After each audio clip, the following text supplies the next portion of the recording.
ইরানে আক্রমণ করে আমেরিকা বহুমুখী ঝামেলায় নিজেকে জড়িয়ে ফেলেছে। বলা চলে ইরানের জন্য কুয়া খুঁড়তে গিয়ে নিজেই সে কুয়াতে পড়ে গেছে।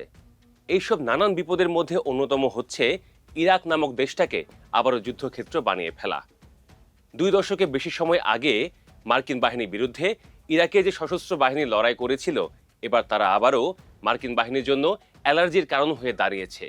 এবারও তারা ইরাকে আমেরিকার সামরিক ঘাঁটি ও সরকারি স্থাপনায় হামলা চালাচ্ছে। ইরাকে এই বাহিনীকে ব্যাকআপ দেয় ইরান। খেলাটা এখানেই।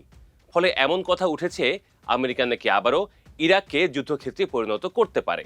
অতীতের হিসাব নিকাশে বিশেষ করে 2003 সালে ইরাকের সে সময়কার প্রেসিডেন্ট সাদ্দাম হোসেনকে ধরতে অভিযান চালানো, বিদ্রোহ দমন সহ ইরাকে নিজের মাতব্বরি ফলাতে গিয়ে ব্যাপকভাবে বিপর্যস্ত হয় আমেরিকান বাহিনী।